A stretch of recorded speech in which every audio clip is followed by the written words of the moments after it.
While I attended my first IC3 in 2017, I therefore knew it was my calling to support this movement so that many young children can find their purpose of life much early. Today, standing in front of a 900+ audience, I think you deserve a round of applause for yourself. A 900+ audience, thank you Ganesh. I can proudly say I am IC3. And I can proudly say you are IC3. And can we all say it together? We are IC3. Can we say it together? We are IC3. Thank you. Good morning from me also. Buenos días y bienvenidos. My name is Sheena Mehta. I represent IE University, an international university in Spain, as the director of our London office. I'm proud to say that I also represent IC3. As committee members, Samir and I have been given the honor of addressing you all this morning to formally mark the start of our time together. This opening ceremony marks the start of the conference, but the IC3 movement is much more than this event alone. It's about making educators aware for the need of career and college counseling in every single school for every single student. This is why we are here and why it's so important that we're in the same room at the same time, listening to each other and voicing what we do and what we need to do more of. I personally didn't have a guidance counselor at my school in Manchester in the UK. When I was thinking about university, I guessed and just chose my two favorite subjects, which at the time were Spanish and business, and looked for a degree that allowed me to study both of them at the same time. My wish list was simple: to break free from my overprotective, very traditional Indian parents. I ended up studying in Leeds, 40 minutes away, with a year abroad in Spain. 3 months after arriving in Spain, I was dreaming in Spanish. I now get to use my two favorite subjects every day, believing I can change a young student's life in a job I didn't even know existed. Samir and I are two of the very lucky ones, because we know that there are too many struggling young professionals dedicating their long professional lives to jobs they have no care for. Samir, what more can we do to emphasize the importance of counseling? I think, Sheena, the first thing is that we need trained and resourced college and career counselors to have these conversations with our children, to guide them and direct them into the right direction. While I see 900+ people, I don't know where are these counselors to guide students in our schools to emerging careers, or for that matter, to new educational opportunities and institutions.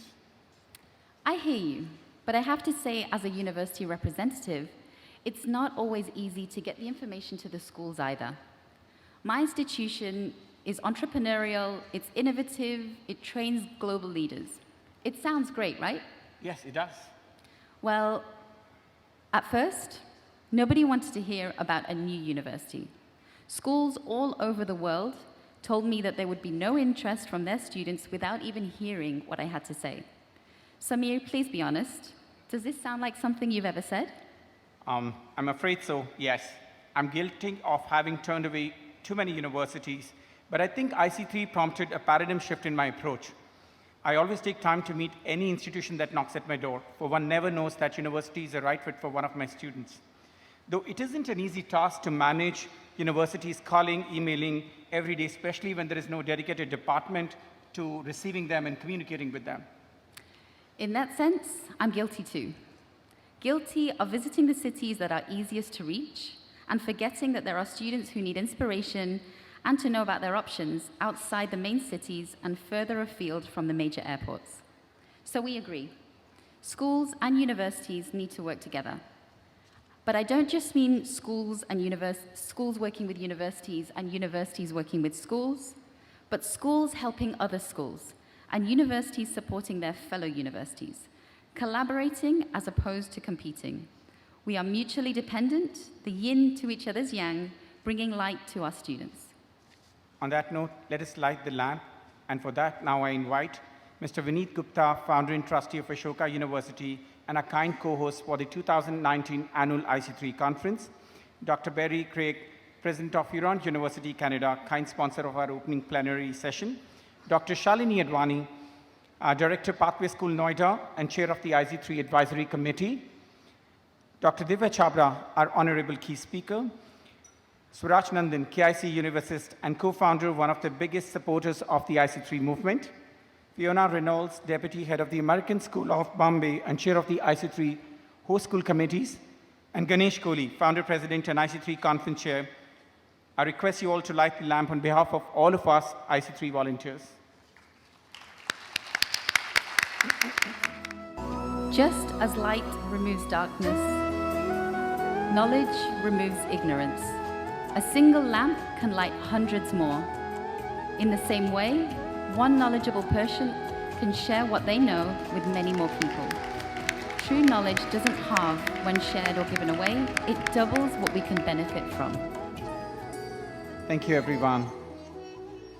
In celebration and true student-led style, we hand over to students from Aditya Birla World Academy who've dedicated time and love into the following performance for all of us to enjoy. So here we present Aditya Birla World Academy students.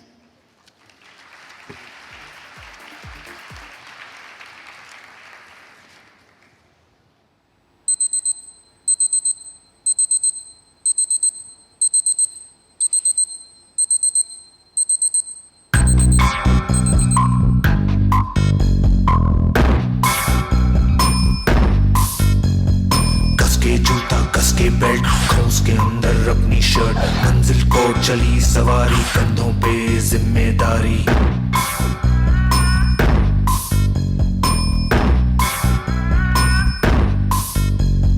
हाथ में file मन में दम मीलों मील चलेंगे हम हर मुश्किल से टकराएंगे टस से मस ना होंगे हम दुनिया का नारा जमे रहो मंजिल का इशारा जमे रहो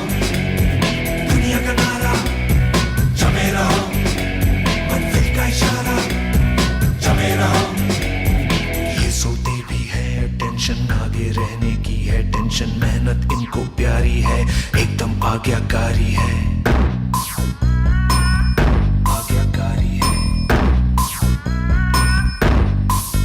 ये ऑमलेट पर ही जीते हैं ये टॉनिक सारे पीते हैं वक्त पे सोते वक्त पे खाते तान के सीना बढ़ते जाते दुनिया का नारा जमे रहो मंजिल का इशारा जमे रहो दुनिया का नारा जमे रहो मंजिल का इशारा जमे रहो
Thank you, students. What an enthralling performance. May we request you to stay back on the stage, please?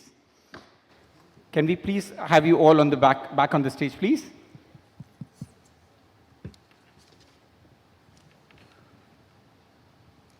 Everyone, once again, our students from Aditya Birla World Academy.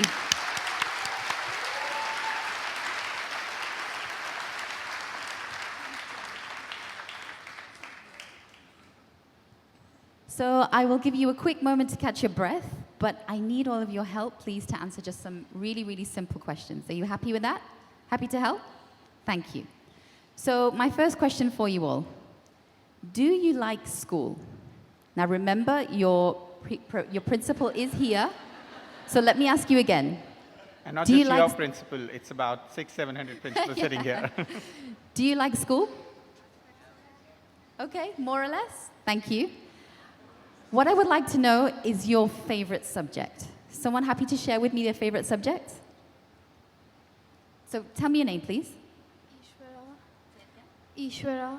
Okay, thank you, Ishwara. Tell me what your favorite subject is. Spanish. Good choice, thank you. Anybody else who wants to share? Thank you. I'm Rihanna, and my favorite subject is science. Rihanna, thank you. Anyone else? Yeah? I'm Devansh, and my favorite subject is math. Thank you, Devansh. So, one more question. If you all had the choice to be on a beach or to be up in the mountains, what would your preference be? So how many for beach? 3, 4, okay. How many for up in the mountains? Okay, about half and half. Last one. In your free time, what do you like to do? So what are your hobbies? You want to share? Vrinda, my name is Vrinda, and probably read. Okay, thank you. Anyone else? Hobbies, yeah? My name is Sandvi, and in my free time, I like to run and play. Okay, thank you. Great, well, thank you so much for helping with me with my questions, but thank you so much for an impactful performance. We really, really enjoyed it. Thank you so much.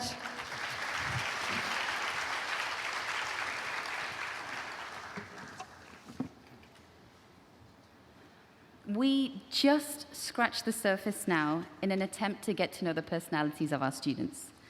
But to be able to advise and guide students from a young age, it has to come from the heart, caring for their immediate needs and ultimately their future happiness and mental health.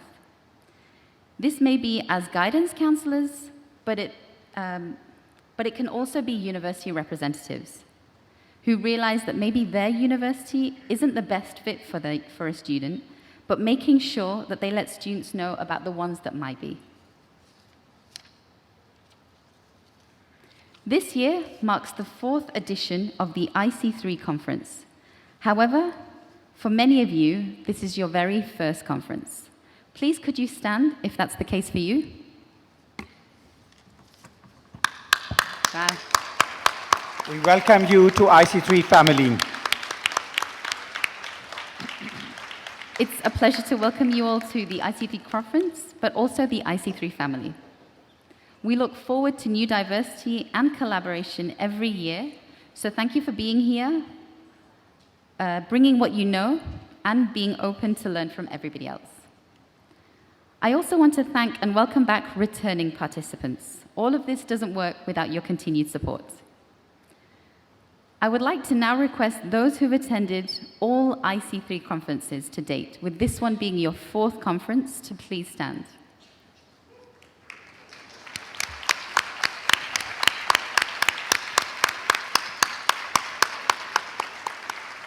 Thank you and congratulations to our 4th timers. You are our foundation, our growth, and it's your long-term feedback that makes us bigger and better. So thank you. As you will have noticed when signing up, IC3 is an open access organization, which means high school delegates, university delegates, and approved organizations can join events without membership. IC3 also has a growing library of free online content available to us all to refer back to powerful sessions and the ones we had to miss due to clashes. it's also available to those around the world who physically can't join us. The content dates back to the very first conference in 2019. Back then, we had 14 countries represented at the conference. This number grew to 20 universities in 2017, 30 countries in 2018, and I'm pleased to confirm that this year, between us all, we represent 36 countries. The diversity of teaching systems, methodologies, opinions, languages, and culture available at this very moment is immeasurable. The purpose of IC3 Institute is to enable schools to run a robust career counseling program by building the capacity of the career guidance counselors through training, sharing resources, and by establishing a functional career and college counseling department. The IC3 vision is to train 100,000 counselors over the next 15 years who can touch 1 billion lives by helping them explore and purpose of their life and the careers they want to be pursuing. This year, during the conference, the very first cohort will graduate from the IC3 Institute. You'll meet them. And it is a great and a proud moment for all of us. Can we have the IC3 Institute graduating participants to just stand for a minute? Can we have a round of applause for them? This is the foundation of IC3 Institute. There are a number of ways. Thank you. Kindly take your seat. There are a number of ways you can support the IC3 Institute. Connect at the designated table to show your willingness and to find out more. And my dear friends, in 2019, through regional forums, we reached 28 cities in 9 countries, meeting almost 1,684 delegates and over 500 university and organizational delegates. Our sincere gratitude to all of you for giving impetus to this movement. Delegates from 2019 regional forums from the host schools, please stand to be recognized when we call your school's name, and kindly remain standing with your 2019 hosts until all are called out. Alpha Education Trichy. Can we have a round of applause to them? And please hold on to the applause as I call out the name. This is some good exercise here. Assam Valley School, Tezpur. Center Point School, Nagpur. Chinmaya International Residential School, Coimbatore. City Montessori School, Lucknow. Delhi Public School, Ranchi. Emerald's Height International School, Indore. Gateway College, Colombo, Sri Lanka. The Heritage School, Kolkata. The Indian Public School, Erode. Kangar Valley Academy, Raipur. Lalaji, kindly keep standing. Lalaji Omega International School, Lalaji Memorial Omega International School, Chennai. Legacy School, Bangalore. Oak Ridge International School, Hyderabad. Oak Ridge International School, Vishakhapatnam. The Olympia Schools, Hanoi, Vietnam. Raffles World Academy, Dubai. The Sanskar Valley Public School, Bhopal. Sanskar School, Jaipur. Indian Scholastica, Dhaka, Bangladesh. Silver Oak Universal School, Nasik. St. Kurtzburg College, Auckland. Strawberry Fields High School, Chandigarh. Thai Chinese International School, Bangkok, Thailand. Yulin School, Kathmandu, Nepal. Universal High School, Aurangabad. Vidya Parishtan, Baramati, Maharashtra. Thanks to everyone for hosting the regional forums in your region and furthering and strengthening the IC3 mission. Thanks to all of you and our heartfelt, deepest gratitude. One of the greatest power of any movement is the community that forms it, community that supports it, and community that stands by it, no matter what, because it cares. Our community member host schools have given their unconditional support to the IC3 movement, opening their doors and hearts to host events, provide accommodation for IC3 attendees, and brought many young volunteers, such as you met many young volunteers outside, to strengthen the event. I request you all to join on stage when your names are called out. Aditya Birla World Academy. Can we have a representation from Aditya Birla World Academy on the stage, please? Dhirubhai Ambani International School. Garudia International School. Everyone from the school. Oberoi International School. Prabhavati Padmashri Soni International Junior College. All members from the schools, please do come up on stage. SVKM JV Parekh International School. The American School of Bombay. The Bombay International School. Universal Education. Utpal Sanghvi Global School. Vibgyor Group of Schools. I, on behalf of our entire IC3 community and family, of which you are all an integral part now, express our deepest heartfelt gratitude for your kindness and grace. Your contribution has brought a light in every experience as delegates we felt yesterday. Ladies and gentlemen, kindly join me in giving them a loud round of applause, please. Thank you so much.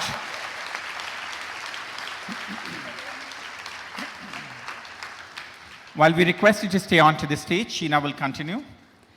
Not just for this conference, but for so many IC3 activities, there are a number of committees in place who make it all happen, and they dedicate their time, efforts, suggestions, and solutions on a volunteer basis. We need all of you up here with us today, please. Ganesh, please start us off. Please show your appreciation for the following 6 committees, and all do come onto stage as quickly as you can. The IC3 Advisory Committee. My fellow Outreach and Social Media Committee members, please. A big applause for the IC3 Content and Research Committee. Please join us, the Inclusion, Diversity and Scholarship Committee, the IC3 Registration Committee, and the IC3 Presidential Forum Committee. Kindly join me in giving them a round of applause, please. Again, this number is a small representation of all hard work which goes in behind the scenes. Thank you so much.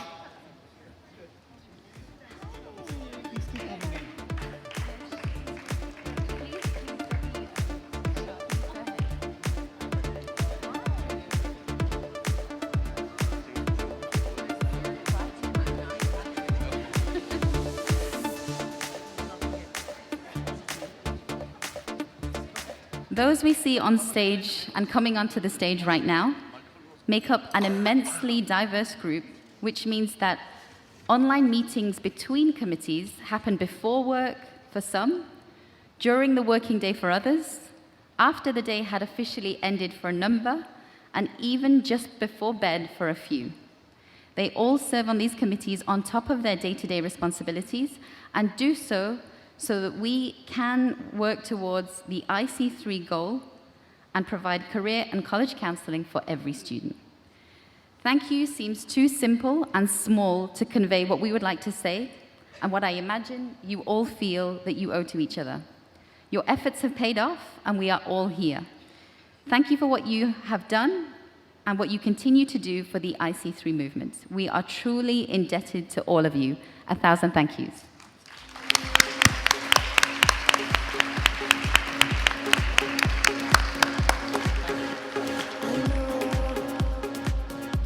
I must mention that not all committee members are present at this conference, but their dedication throughout the year is not overlooked. Please, can I ask for a big applause for all of those who are not here too?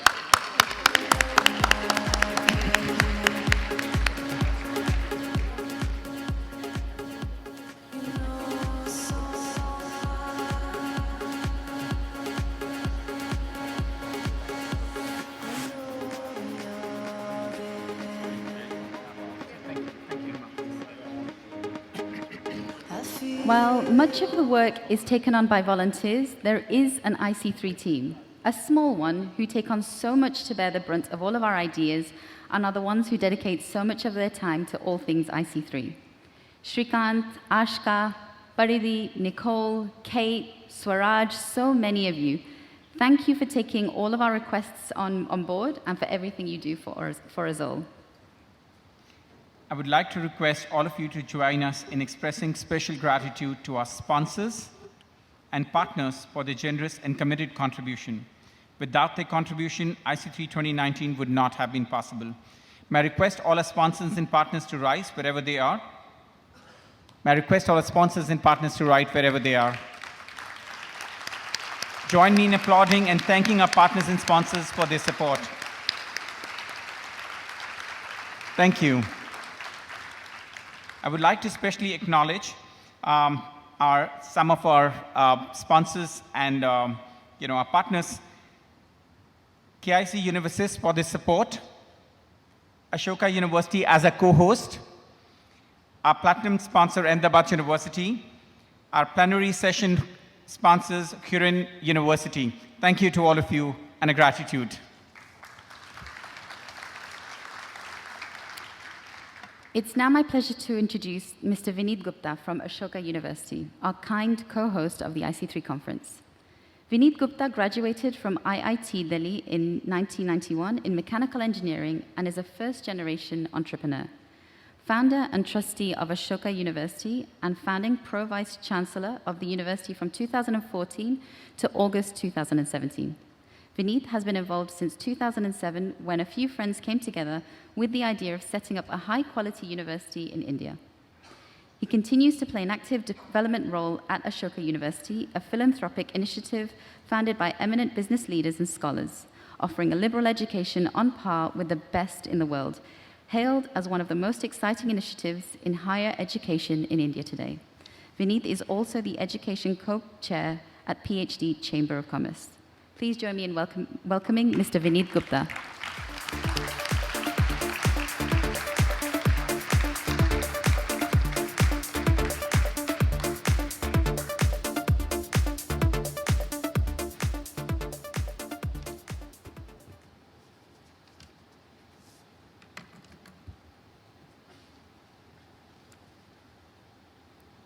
Ganesh, Swaraj, IC3 committee members, school leaders, university leaders, ladies and gentlemen. It is my pleasure and honor to welcome you all to IC3 on behalf of Ashoka University. Ashoka has now been the co-host of this conference for the last 2 years, and we are absolutely delighted to see the IC3 movement and the way it has shaped up. I can tell you, when I came down from my room today morning and I stepped in the area outside, I mean, just to see the number of people, the conversations going on, the energy in that room, I think really takes me back to the conversation I had with Ganesh, where he said, look, this is not about a conference, but this is really, really about a movement. And I could very, very clearly see in the morning today that movement sort of gaining momentum, taking shape. And I want to congratulate both, not only Swaraj and Ganesh, but really all of you who've come together from all parts of India and the world. I mean, the commitment of the committee members, taking out time, not only for the conference, but through the year. And I've been part of some of these deliberations. It's extraordinary, and I really want to take a moment to acknowledge the entire IC3 committee. Please join me to...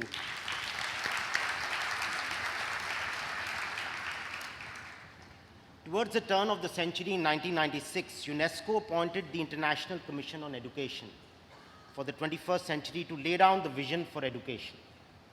The Commission argued that education throughout life is based on 4 pillars. We discussed some of these yesterday. The first, really, learning to know, which is acquiring a body of knowledge and learning how to learn.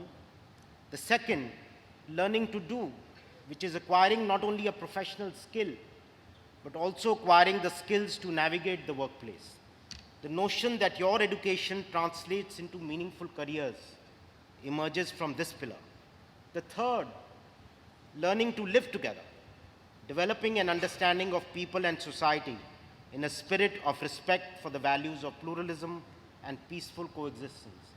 And fourth, learning to be, which is a focus on the self, and developing a person's emotional quotient and attributes like responsibility, judgment, the ability to reason, communication, and many more.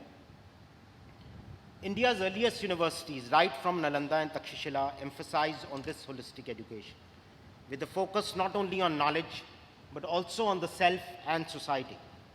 Higher education in India after independence focused largely on the first two, learning to know and learning to do.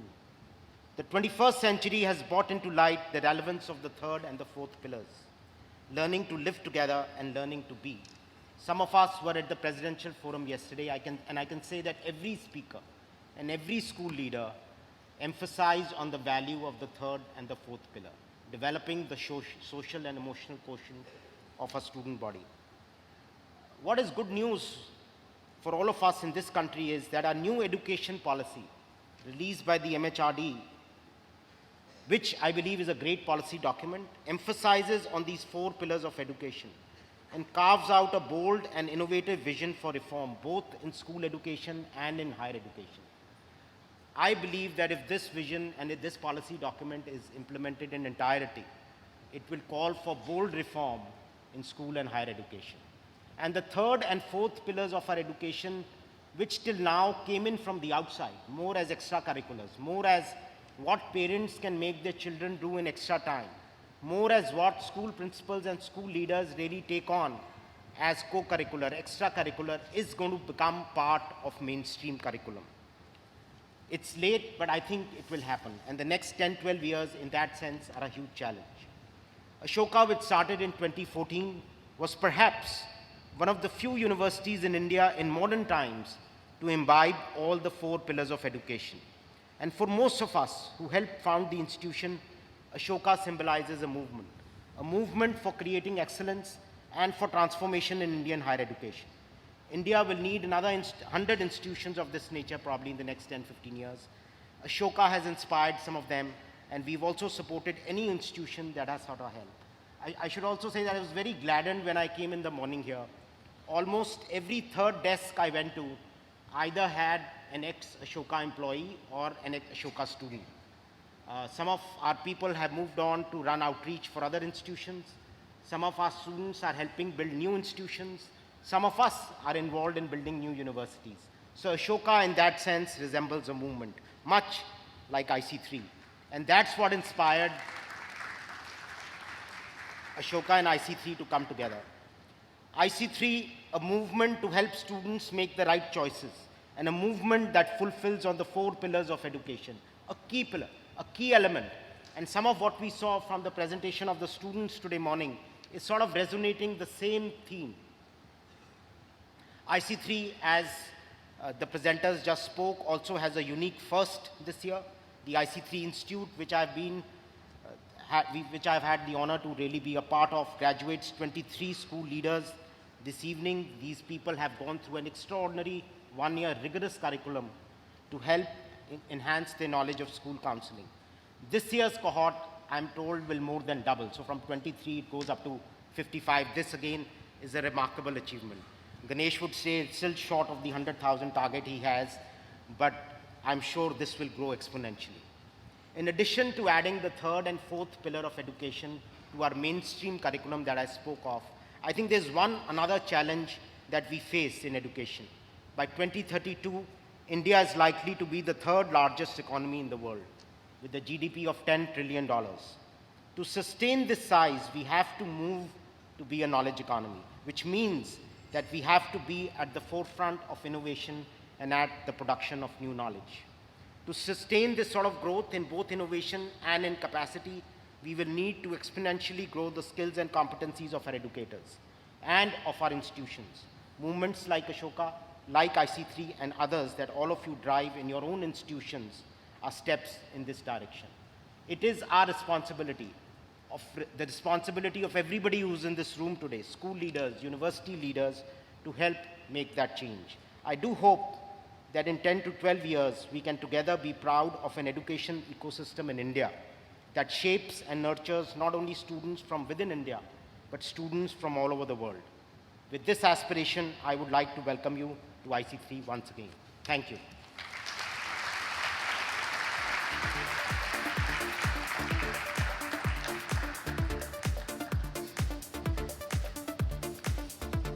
Thank you, Mr. Vinod Gupta.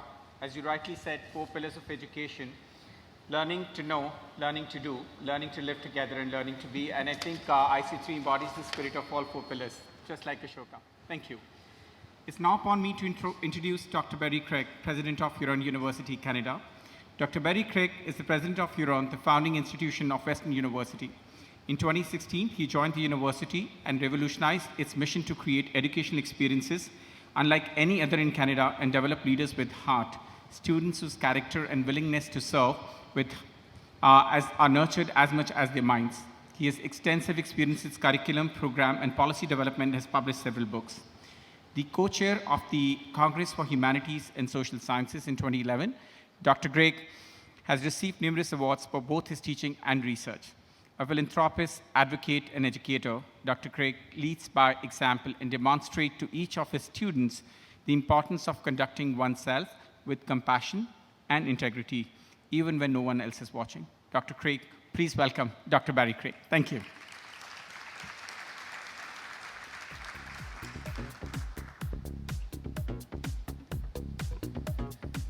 Thank you very much. This is a tremendous pleasure and honor to be able to be at IC3 this year and to share a few minutes with all of you. I found this morning's presentation and performance by those young people tremendously moving. When they removed their masks and to see the people behind them, and the image, if you saw those on the video screens, were messages of inclusivity. We're living now in a world, and university presidents are paid to never say anything controversial, so I'm going to break that rule immediately. We're living in a world now where there are tremendous forces that want to roll back social progress that we've achieved in the last few generations, forces that would build walls, separating peoples, dividing people according to characteristics of race, gender, sexual orientation, and so on. What I see in IC3, and what I see in so many of you, is instead a desire to tear down walls and build bridges. And that, for me, is the most exciting opportunity facing all of us today. I want to put before you, as I look out at so many of you, that you are among the most important people in the world right now. And hear me out. I'll explain to you why that is the case. We're facing unprecedented challenges. Challenges of climate change, migration, income disparity. Many of these challenges were either created or exacerbated by my generation. We exploited the world's ecology in order to make ourselves more materially comfortable. We gained riches at the expense of those who were left behind. Comfortable in our own homes, we built walls to shut out others who would come and join our prosperity. Now, all of the people that you work with, all of those young people, will be inheriting these difficulties, but I believe they are also the ones that are going to find the solutions. What I find in my own children, they're now in their 20s, is a tremendous passion for change. They see injustice, inequality, they see climate change in the world, and they want to make a difference. The portrayal of this generation as self-absorbed, I think nothing could be further from the truth. They're passionate, the young people that we welcome at the university every year. They want a better world, and they want to contribute. So you are the very people that will assist those young people in furthering their education and in finding a pathway so that they can become change makers in the world. Think of India alone. The median age in India is 28, and it will only decrease in the coming decades. 10 million per year are added to the workforce in India. This is a tremendous opportunity to bring about change, and you are right at the sharp point of the spear. You, as counselors, principals, teachers in schools, have the most influence on these young people, who in turn will have the most influence on the future history of the world. I'm really insignificant what I do, but what you do is of the most profound importance. So I have a chance here this morning to speak to 1,000 people who will guide the futures of incalculable young people upon whom the future of this planet depends. Now, no pressure on you when I say this, but I've met so many of you yesterday at the Presidential Forum and today. I am tremendously inspired by what I've seen in you and your commitment. As Vinod just said, and I look at the mission of Ashoka University, this notion of empowering students as individuals to recognize the emotional quotient, that they're not here as simple economic units, but as human beings who interact to build communities of support and love. That's what builds the world around us. So I'm at Huron University, as you just heard. I've been there 3 years. And I make a contract with all of the parents and all of the students that arrive, and I want to extend this contract to all of you this morning. If any of you send your young people or direct them to come to Huron, you can reach out to me directly, and I'll ensure they're cared for. I'll give as many as you can business cards today, or you can look me up on the website. I'll give you my home phone number. I'll give you my wife's home phone number. This happened actually this spring. I was away traveling, and some parents from Delhi were concerned about their son and having challenges making friends and so on, so they tried to reach me and weren't able to. But I had given them my wife's phone number, so they got a hold of Sarah. Sarah was able to reach me, and within 2 hours, I had contacted them in Delhi, and then we had somebody on site in Huron, outside Toronto, in the room with the young man, and he came to our house for dinner, and that's how it works. So I'll make the same contract with all of you. I want to thank Ganesh for this movement that so many of you are part of. What I see in IC3 is not a commodification of education, where students are just clients to be sent to universities where we can enhance revenue, shove the product through, and keep the wheels moving. Instead, recognizing that your students are individuals, souls, people who need care and love and compassion. And if we individualize our counseling, if we recognize those individual characteristics, if we take away the masks and we see what lies behind them, we can find the right institution, the right program, the right course. One of the things that inspired me yesterday, and it was reiterated today, a simple question. There was a question asked here at the Presidential Forum, what do you think of psychometrics as testing to find students find their path? And one of the panelists, an eminent pediatrician, said, well, I have an alternative to psychometric testing. I like to say to parents and say to the child, what makes you happy? That's the question we should be asking our young people. What makes you happy? What do you love? Where will your path lie that aligns with that happiness and love? As I say this morning, it's a tremendous honor to speak to all of you because I know how powerful and committed you are to your students and the change that you're bringing about in the world to come. If I can be of any help to any of you or to your students, it would be an honor to do so. I wish you all a wonderful conference and thank you for allowing me to be with you. Thank you very much.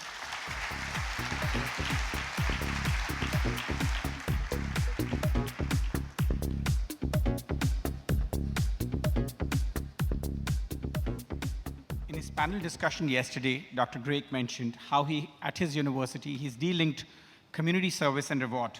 And that's something I personally believe in. To ensure that they understand if they want a better world, they rather build it.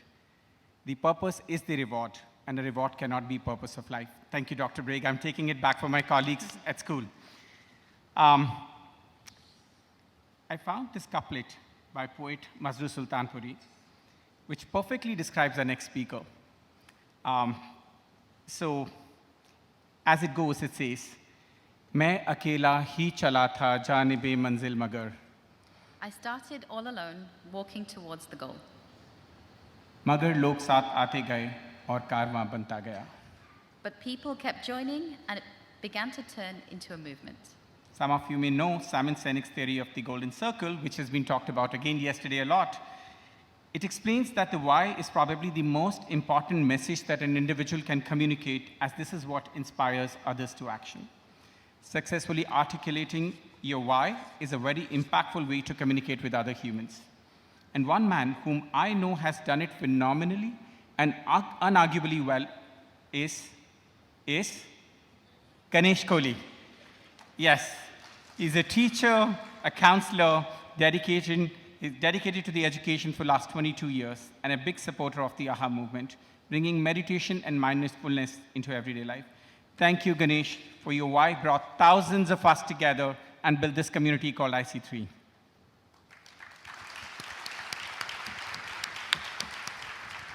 Last year, as a parting gift, I shared this photo with Ganesh. I asked him, how many Sheenas do you see? Ganesh, however, out of everyone I shared this photo with, did not get the joke. Instead, he replied, there are 3. Well, today, Ganesh, we see 900 plus. That's right. So please welcome our founding president and IC3 conference chair, Ganesh Kohli.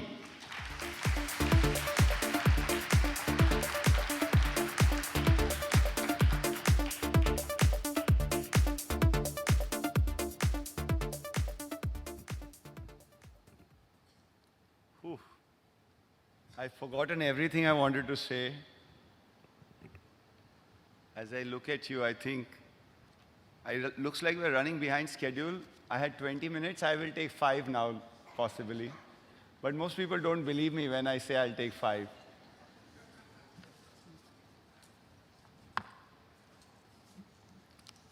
I read a verse yesterday from one of my favorite books, and I thought I would start with that. But before I do that, I just wanted to welcome everybody once again. Thank you for being here, your presence, your voice, your energies. We receive all of it, and it emboldens us. We live in a challenging world where a lot of young people are flying around like airplanes without a navigation system, and they are crashing, or they will crash at some point, into a world of frustration, anger, sadness, despair, unless we do something about it. Our goal is really to help young people navigate and to find peace in the world. You know, everything once was just a thought, just like IC3. This table, this conference room, this hotel, chairs, airplanes, everything was just a thought. It all started with a thought. Most often, those initial thoughts were outrageous thoughts.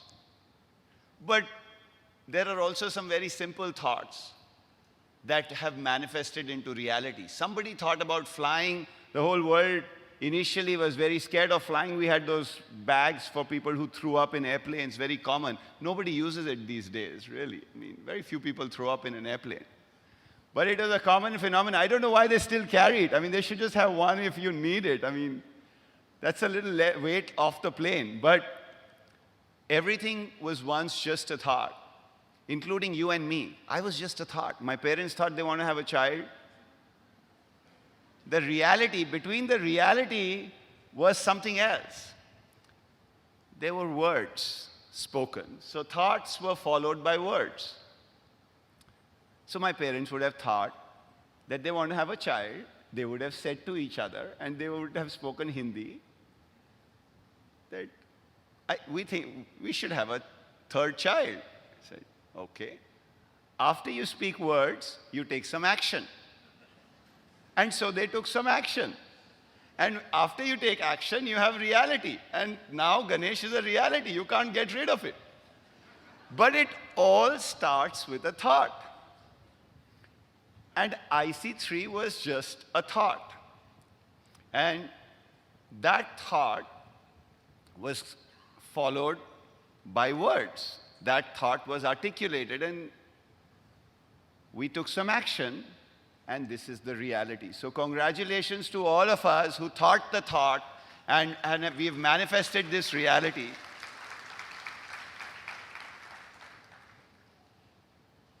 You know, they told me, my parents named me Ganesh, which was G-A-N-I-S-H. I am in Maharashtra. And they did not understand what this name meant, so they removed the I and made me Ganesh in school very early. I didn't know what the consequence of this would be, but I subsequently learned that Ganesh is the remover of obstacles, and my job for the rest of my life was to remove obstacles. So every time I walked into any office, especially some of my principal friends around the world, around the country, I know the tendency was to discuss the problem for 20 minutes and the solution for the next 2 minutes. And we turned it on our head at IC3. We said, we only discuss problems for 30 seconds. We only discuss the obstacles for 30 seconds out of 30 minutes. The remaining 29 minutes, we discuss solutions. And we know there is a problem. We know that we are in a broken system. We know that there isn't career and college counseling in 170,000 plus schools in this part of the world alone. We know this problem exists now in other countries. Our friend Kubi is here from New Zealand, and I can tell you many other countries here. everybody says, Ganesh, we have a problem. It's not good enough to let people out with good math and English. And we've got to fix this. And we decided that we'll fix it. We know the problems are many. We know the obstacles are many. But we are going to be unrelenting. And what we've manifested today through this gathering here is actually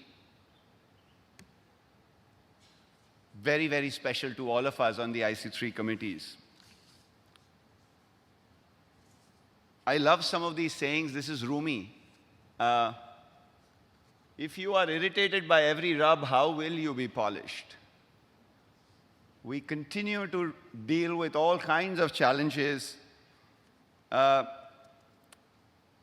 we are choosing not to be bogged down. And we are choosing to be different. I just want to commit to you that IC3 will never become elite, special, a closed body. We are an open platform. We're for everybody who needs help. IC3 is not for the rich kid going abroad. IC3 is for every kid. IC3 is for the bottom 5% of your students, the bottom 50% of your students. Yes, we appreciate all the work. We treat this planet as our home. We do not treat any country, any university, any individual, any organization. We do not place any of these above the general good. So we are really here, we are here talking about inclusion, and we really want to include everybody. Every school, every kid. I know so many times we marinate in the successes of the top 1% of our students. IC3 is encouraging schools to start to look at the bottom 10%, because I belong to that category. I failed in my 5th grade in Hindi, and my mother was a Hindi teacher. And I want you to know that it is very important that we acknowledge this, and from our perspective, we are ready to go into deeper pockets. We've gone to Baramati in Maharashtra, Erode in Tamil Nadu. We've gone to Ranchi, Raipur. We are going where nobody else is going. So yes, we will be in Mumbai and Delhi for our conferences, and Bangalore and Chennai and Hyderabad and Hanoi and Ho Chi Minh and Auckland and wherever else. But we are going to go to every corner that needs us. And that's the mandate of IC3.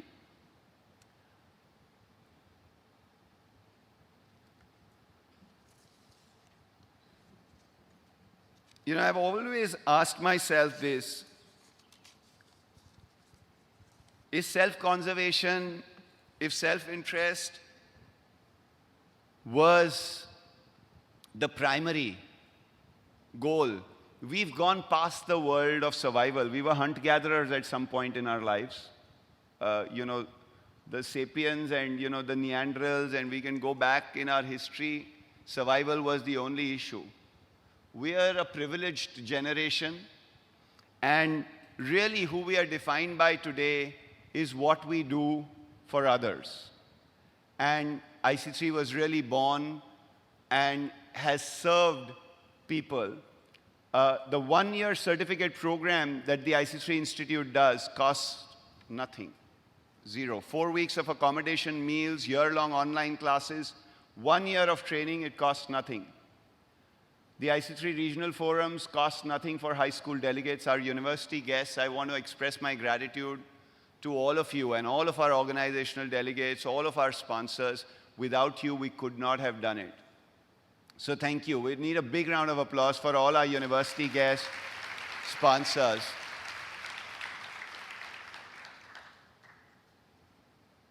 But really, for these 2 days, let's have the conversation around sharing. The Buddha talked about it. And let me tell you, the rewards of sharing are very, very sweet. One inspired student can bring 10. One disappointed, bad fit student will stop 10. You recruit 10 great students, you're going to get 100. You recruit 10 bad students who are not a good fit, it's going to take years for you to build that country again. So if we can come into this environment and really share, there is a whole world out there that's transacting, that's commoditized, as Dr. Barry Craig said. young people, if we can now start to look at these people as human beings and find solutions where we can help them to make good decisions and really serve and share what we've got, I think we'll make a big difference. I love this saying, diversity is being invited to the party, inclusion is being asked to dance. And we really want to include everybody. And we are not exclusive. We have been told that we have kept some people out and that independent counselors weren't allowed, etc. I just want to make sure that every one of us knows here today that when IC3 was established, the principals came along and said something very clearly. They said, this is about empowering schools. We need to find every possible way of empowering schools. We want to create powerhouses within schools. And therefore, we decided to limit the IC3 platform to full-time school employees, full-time university employees, and some selected organizational delegates. However, this was not done out of any arrogance or any malice or any ill will. I myself was an independent counselor. And I truly respect and honor the work that independent counselors do, the gap that they have filled over the last many years, and we are trying to find solutions so that they can contribute to the movement. We have specifically invited some to attend the conference. We are having those conversations, and we want that wisdom to come here. But we do not want this platform to be a place for selling services of independent counseling and schools outsourcing counseling. That is not the solution we are going for. And therefore, and I say to any school principal who tells me, Ganesh, but we've hired a counselor from here and there, I said, why don't you also then outsource your math teaching and possibly even outsource the principal's job and the English teaching job? This, just because counseling we don't get marks for it, doesn't mean that we don't include that function. Maths gets students marks and it looks, but this is a critical function. So I really want to assure all of our independent counseling friends all around the world who will watch this video that we love you. We care about the work that you do, but we are also worried about the thousands and thousands of others who operate to disempower schools. Our mission is to empower schools and to empower students, and we are finding ways, and we will do through this conference and over the next few months and years. I'm going to skip a couple of slides because I'm really now getting to a point where the reason we had the opening is the person who's going to speak after me. She is my favorite. Very few people in our community know her as well, but I don't want to take away too much of her time. I want to listen to those 20 minutes. I could not have expressed my gratitude for every volunteer. I don't want to name anybody here. I think each one of us has made his or her own contribution. But the biggest volunteer is that in my life that I know that I have to acknowledge is my wife. She lets me do what I do. She showed me the path of love, of mindfulness, of meditation. She made me the man. I would not be half the person I am, and IC3 would not exist had it not been for Dr. Preeti Kohli, who also happens to be my wife. So my gratitude to her, because I really was a brash, angry man when I got married. I was this go-getter who wanted to conquer the world. And I had better sense that came to me after January 2003.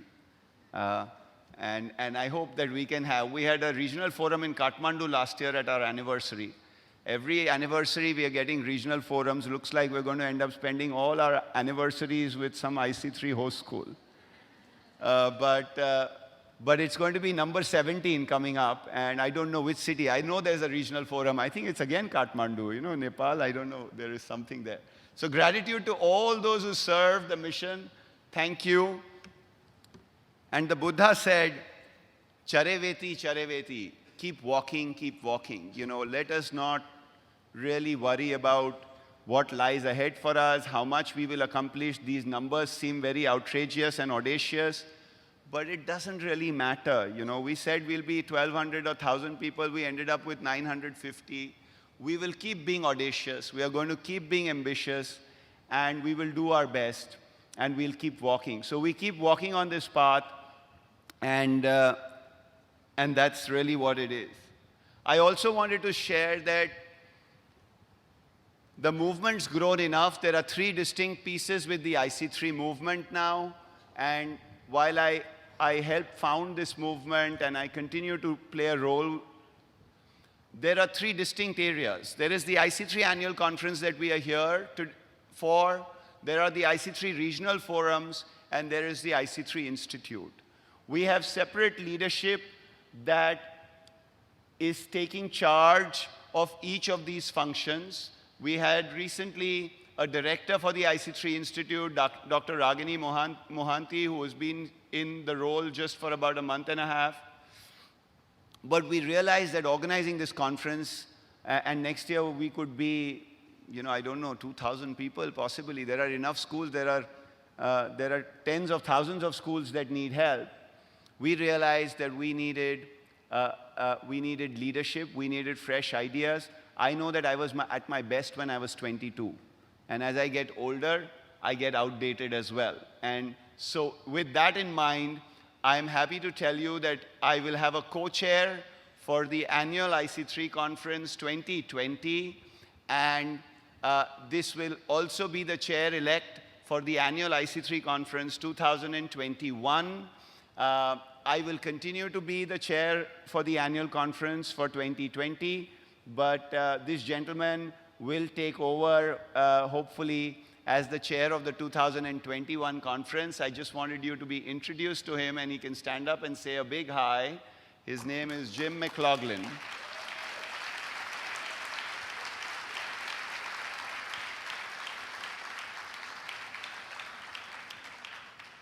I love what Lao Tzu says. He says, when the leader is forgotten, the work is done. And all of this attention and love, while I receive it with all humility, the day I am forgotten, IC3's work will be done. And that is really what each one of us need to set to do. In our regions, in our schools, in our communities, if we can really inspire people to bring career and college counseling. I close with this verse. Okay, I have one more slide. We are in the process of establishing a public charity in the US and a trust in India. IC3 is doing more and more philanthropic kind of work, and we expect that we will have donors who will support the movement. Come find out about it. The IC3 Institute is going to be that trust that will really provide free training. We want to be the Khan Academy for career and college counseling. For school employees, you can have that. And then find ways to teach, to support the institute, and find ways to volunteer. You could be the change that you want to see in the world outside. The verse that I wanted to end with was the 27th verse from the Tao Te Ching, Wayne Dyer's book, Living the Wisdom of the Tao.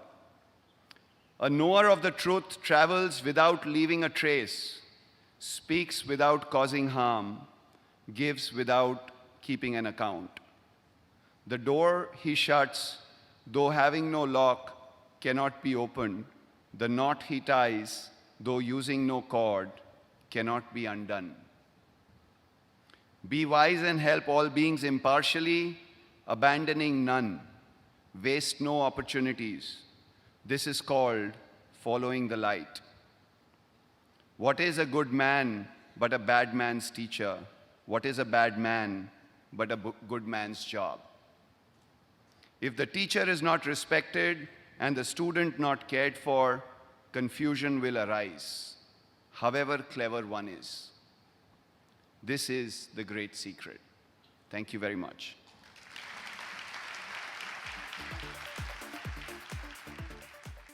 As always, such inspiring words. We all know that Ganesh has no time to stop, eat, replenish the energy that he uses from meeting to meeting, from busy day to busy day, but it's just as well that he goes at the pace he does, as he has a big dream and we all want to help him get there. So thank you for your inspiring words. We are here and we're ready, right, to get there? Yes? Thank you. So we move on now to invite Dr. Divya Chawra. Dr. Divya Chawra, a well-known practitioner of homeopathy, is equally passionate about teaching.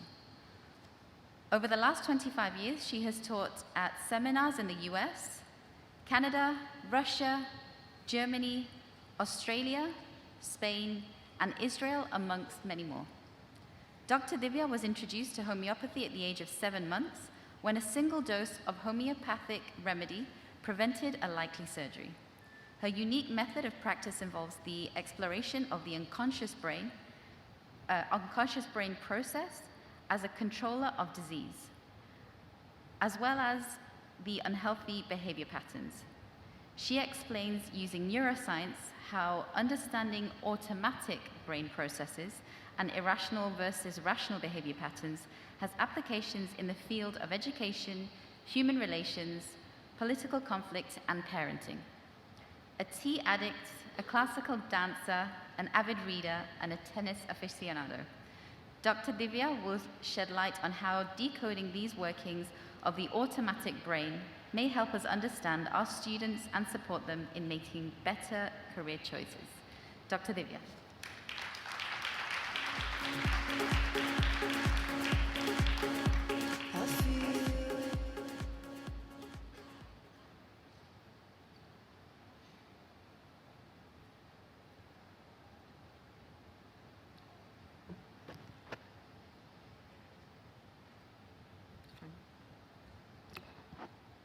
This is what we are here to prevent. Young adults at crossroads of physical and hormonal change. Decision-making, which is always anyway a bummer, as any one of us who's bought televisions and refrigerators will attest to.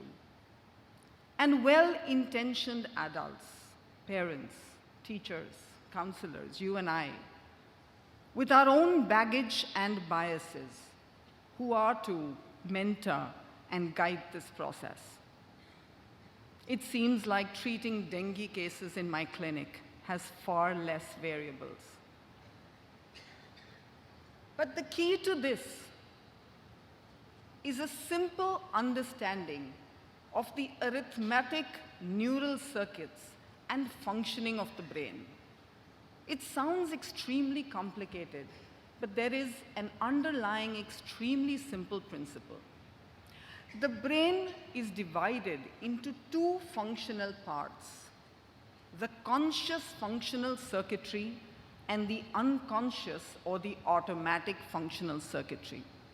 The term unconscious here does not refer to the psychological, Freudian or Jungian unconscious, but talks of unconscious purely from the mathematical, neurological angle, the brain angle.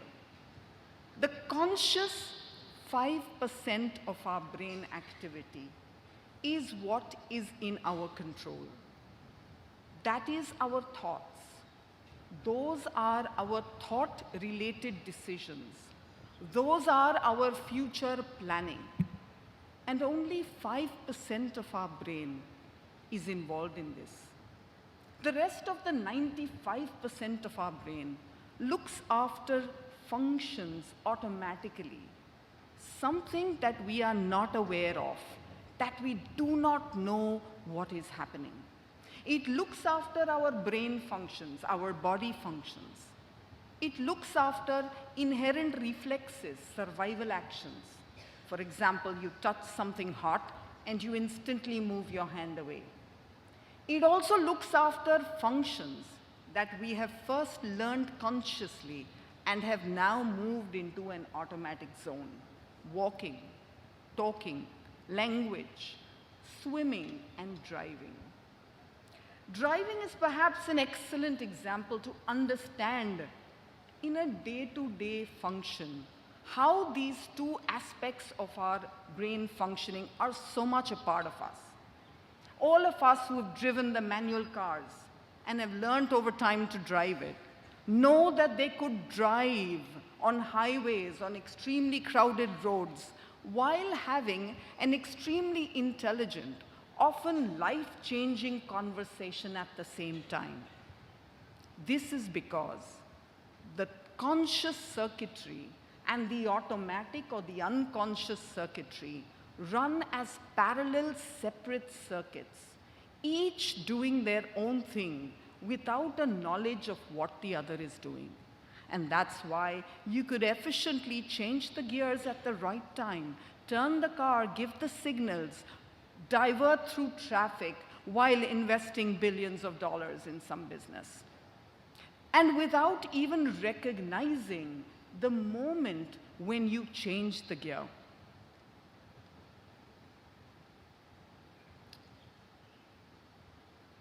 The existence of this unconscious and this unconscious circuitry is extremely essential for our very being, for our very humanness. Because if every moment of our time we needed to be concerned with how to stand, how to hold the body so it's perpendicular to the floor, which hand and which foot to move as we walk, or how and which angle to move our arms as we swim and walk and talk, we would do nothing else in our life. That 5% of our hard drive, the thinking brain, needs to be freed up so we can create, we can think, we can innovate and do different things in life. This allows us to be what we are, the evolved animal, the human. This conscious and unconscious split also applies in decision making. And it has been noted by different researchers over the years that from the moment that we are conscious that we take the decision, about 7 to 10 seconds before that, unconscious brain activity has been recorded. As you see, that first graph going upwards is where the unconscious brain neural activity recorded already a decision being taken. After that was the awareness that I want to take a decision, and after that, the decision was taken. In other words, 95% of every decision we take is already decided by our unconscious mind. The conscious mind only steps in later, takes this decision, and confabulates. The conscious mind and our brilliant IQ, for which we are so proud, has this amazing ability to fill in the gap. So essentially, with every decision we take in our life, the unconscious mind and processes has decided what to do. Then our conscious mind wakes up and says, I have to take a decision, and then realizes the decision is taken, does the action, and then makes up fabulous stories and reasons to justify every action that we take. Confabulation is what we use our intelligent 5% IQ for. This means, therefore, that every decision our students take when they are choosing the university that they go to is already pre-decided by their unconscious. But what we are feeding them is information, knowledge, thought-producing actions and skills, which they are supposed to take the decision by. But in reality, the decision has already been taken, and has been taken by parts of the brain that we don't even look at. Now, this is essential. It's not that we are purposely not looking at it. That's the nature of the beast. That's how we are meant to be, that the conscious mind doesn't keep focusing and worrying about, should my heart be beating right now? Should I be breathing right now? Right? But because of that, our decision making is completely out of our control. Now, why does this happen? And is this a problem? The unconscious brain processes are very fast. They are visual. They are lateral. The conscious thinking brain processes are slow, very linear, and thought-oriented. In other words, whenever any event occurs, the conscious mind gets a gist of what is happening. The unconscious focuses on every detail. The unconscious mind is able to collate information from experiences through a lifetime at different times and different places, and efficiently and rapidly put it together to allow an effective decision. It has been noted by neuroscientists and researchers that whenever we need to take snap decisions is when our unconscious activity is at the highest. And when we need to take decisions that are very complex, where there are too many factors, many variables, that's when, again, the decision definitely shifts towards the unconscious. So this unconscious activity in decision making is essential. It isn't and shouldn't be a problem. And the ideal scenario, as observed,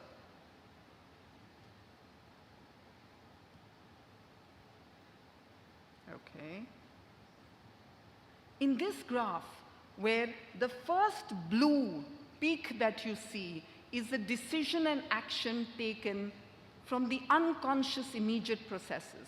The second graph that you see, the second crest, is when the thought activity generated the decision.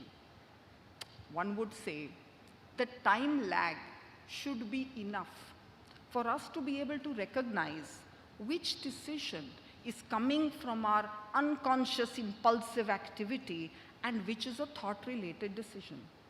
However, in multiple experiments carried all over the world, the experimented people were not able to correctly judge which of their decisions were taken through the unconscious and through the conscious.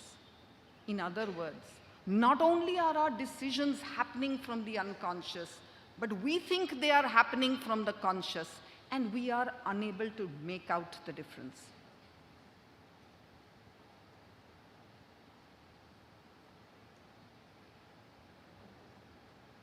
Why is this a problem?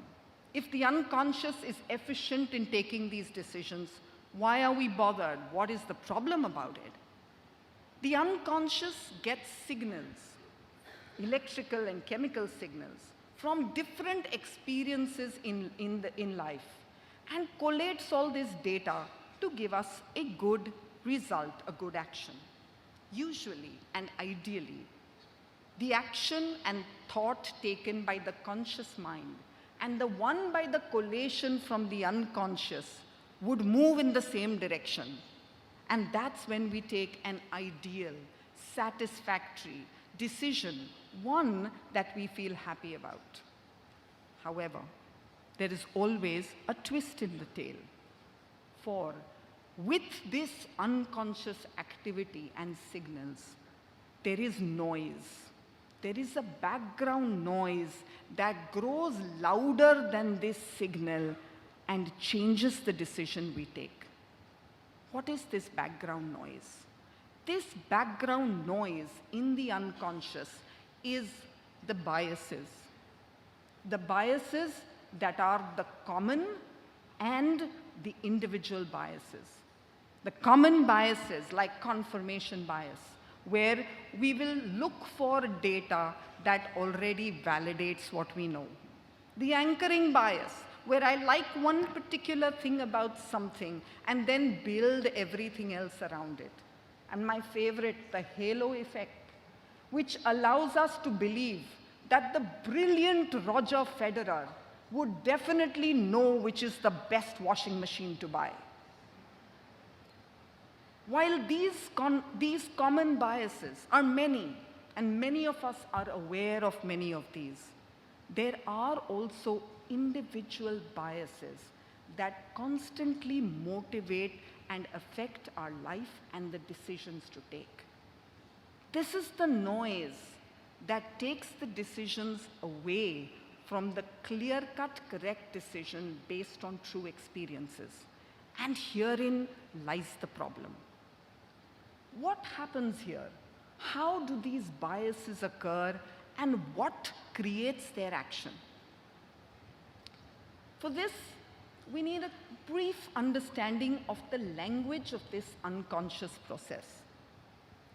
The conscious brain processes, that 5%, works like a Word document. Everything that happens in our life, it sees as an event, as a conclusion, as a thought, and writes like a summary about it. But the unconscious brain process sees the entire event with sensory perception, as a visual, with smell, taste, and sound, making the entire event alive. This entire scene visual goes into the unconscious brain and its processes. But it goes into these unconscious brain processes not as an entire picture, not as an entire movie, but broken up into pieces like a jigsaw puzzle.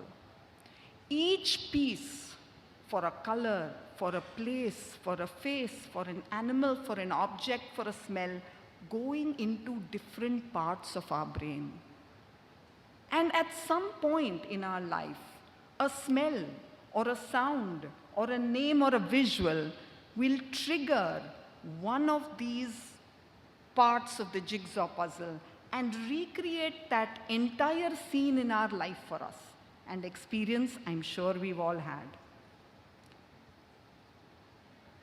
So for example, if a child was bullied in school, the part that you see circled in green is the one that goes into the conscious, where he recognizes, I as a child was bullied in school and felt terrible, was very scared, was very angry, was hurt.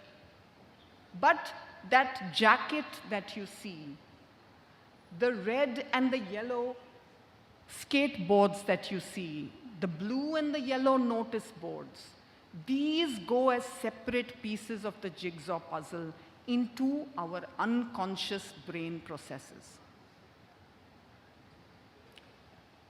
UCLA and Leicester's studies have shown very interesting consequences of this. What they found is, for example, that when they showed pictures of the Leaning Tower of Pisa, one particular part of the brain lights up. When they show some celebrity like Clint Eastwood, another part of the brain lights up. When they showed this subject a picture very rapidly for a few seconds, and then few months later showed the same subject only the picture of the Leaning Tower of Pisa, they saw that that area of the brain that lit up for Clint Eastwood also lit up when they were just shown the Leaning Tower of Pisa, and vice versa. This showed us that whatever visuals, self and outside, we see in our life, even for split seconds, remain as broken up associations. Triggering any one of these results in an automatic trigger of all those other parts, making that scene alive for us. A very interesting aside. A researcher found a Jennifer Aniston neuron in one of the subjects. It's a neuron that lights up in that particular subject, starts showing its electrical impulses, single neuron, every time he's shown a picture of Jennifer Aniston. Some other subjects had one for Hail Berry, another for Oprah Winfrey, another for Saddam Hussein, right? And the interesting thing about this neuron is, in whatever form, whatever hairdo, or whatever different costume Jennifer Aniston was shown, this neuron would immediately begin to fire. The only time the report says it didn't fire is when she was shown holding hands with Brad Pitt.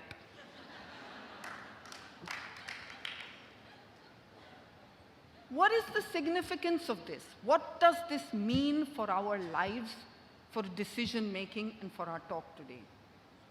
This means that as you look at this picture or a scene from someone's life, and for example, you see in the bottom right corner a little piece of grass with small little white flowers on it. Now, if this child is happy with his friends playing, it's a very happy looking scene. If a university website front page shows at the background grass patch that looks like this, it will trigger in the subject this scene in his unconscious, along with the good feeling that comes with it. He will then look at this website and say, this is the university I want to go to. When asked why, he will make up 100 logical and valid reasons to support his argument. If, on the other hand, the website of a university has a student wearing a jacket like the one on the right corner that we have, and the student was the one with this incident in his life, when he looks at that website, he will instantly say, I don't like this college at all. And when you ask him, he will confabulate and make up valid, logical reasons. He's not lying. He doesn't know. The point is that when this jacket triggers this image and the scene in his unconscious, he is not aware of it. None of us are aware of it because we're not looking there. We are focused on looking towards thinking. We are taught to focus on thinking, and we don't even know what's happening there. All we register is the bad feeling he gets when he looks at the university and says, I will be unhappy here for a completely irrational reason. And that's here the problem. That the decisions of whether we are happy and unhappy, if taken from completely irrational, subjective individual biases due to our brain processes that function like this, results in unhappy people who have not made the right choice. This is how I felt at the confluence of my work and when I read Dan Ariely's book, Predictably Irrational. I felt for 15 days, am I just a puppet whose entire life is being controlled by some unseen, unconscious processes that I cannot do anything about? But luckily, the body architecture is genuinely a marvel. It has already factored in a flaw correction. For every and many of our unconscious processes have the ability to be inhibited and overridden by conscious neurons. What I'm saying to you is purely what we observe in neurological terms. For example, I touch something hot and I instantly move my hand away. But if I know that there is something hot here, and I then decide that I want to keep my hand here to show you guys how brave and tough I can be, then I can override my reflex to move my hand and continue to keep it over here, even though I feel the heat and the burning. And this is that important aspect that we could apply and should apply in our lives. That when there is a conscious awareness, a recognition like I know this is something hot, I know it now, then the conscious process speeds up and can work quicker to inhibit the action that would come from an unconscious space.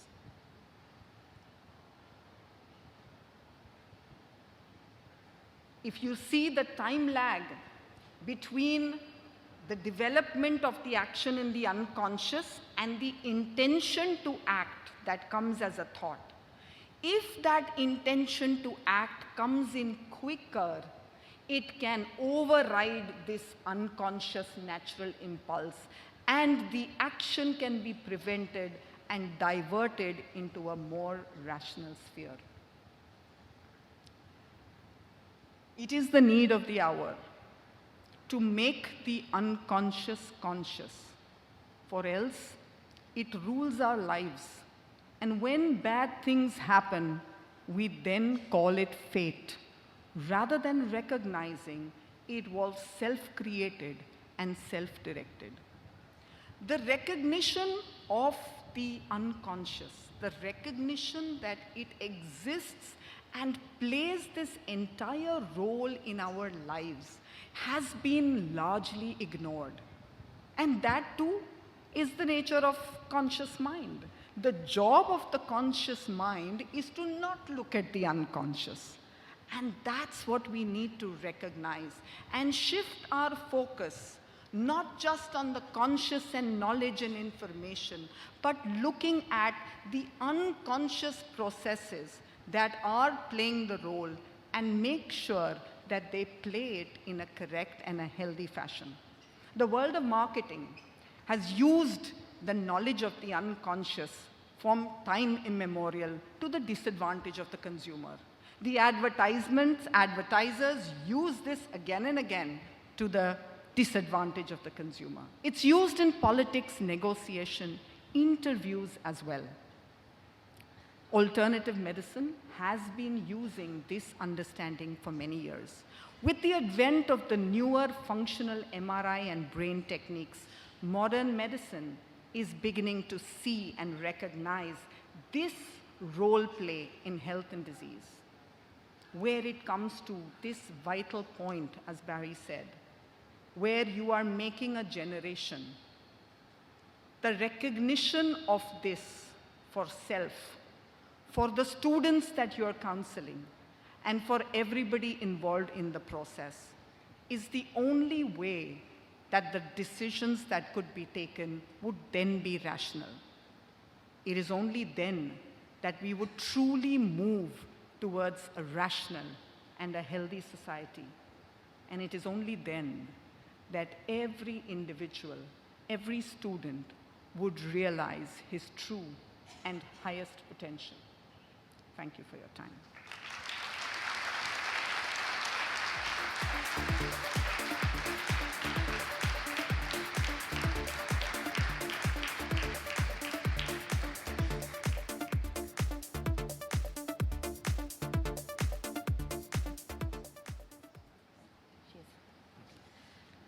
Thank you, Dr. Divya. I request for you to come back on stage, and I'd like to invite Dr. Barry Craig once again to come on stage and present a token of our appreciation.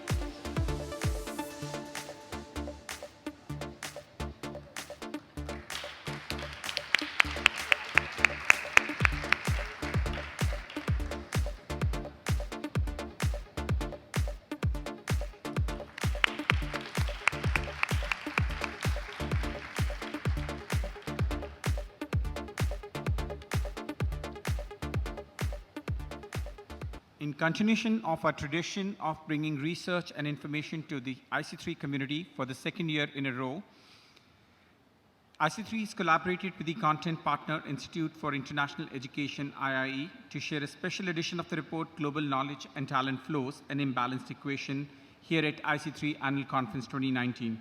I invite Dr. Rajika Bandari, Senior Advisor, Research and Strategy, Institute for International Education, and Ganesh Kohli to unveil the report. Kindly give them a loud round of applause, please.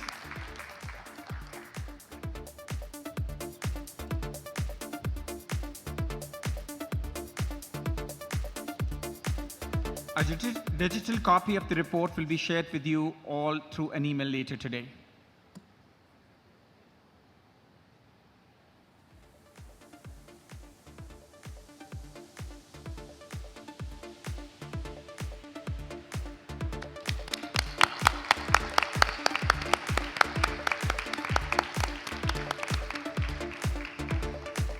Thank you.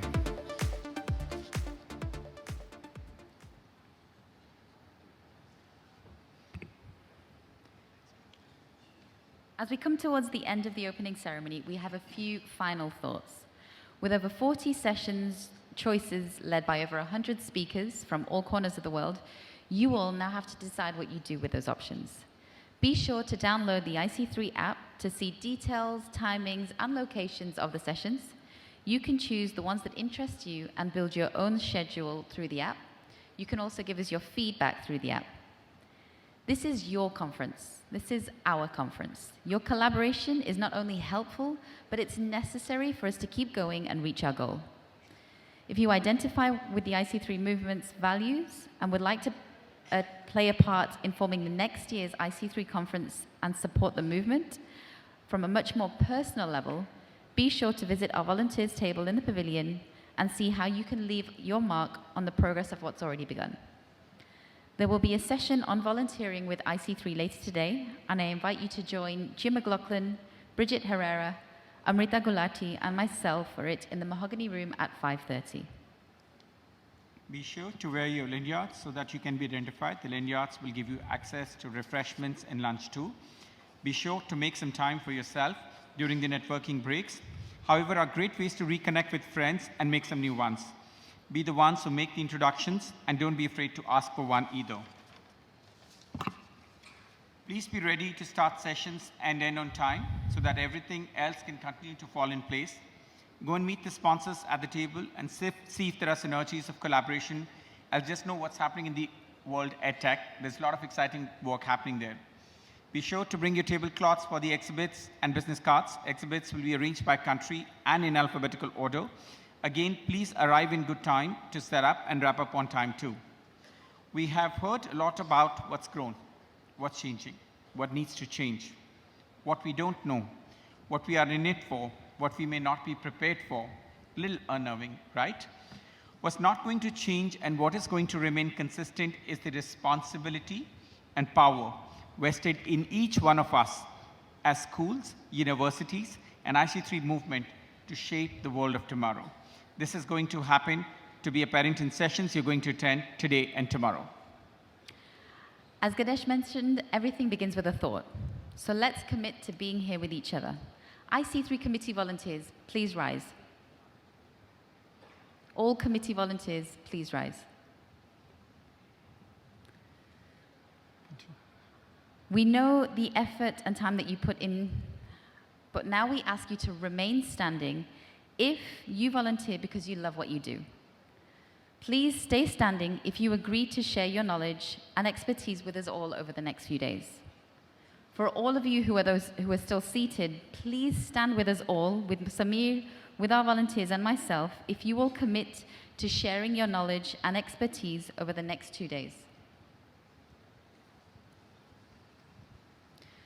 Please join us and stand if you commit to speaking freely with respect, promoting our differences, our similarities, and our unity in this conference.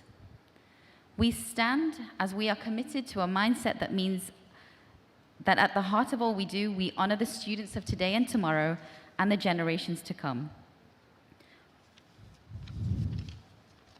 We are now all studying unity with a common goal, and it's with great honor and humility that we declare the IC3 conference open.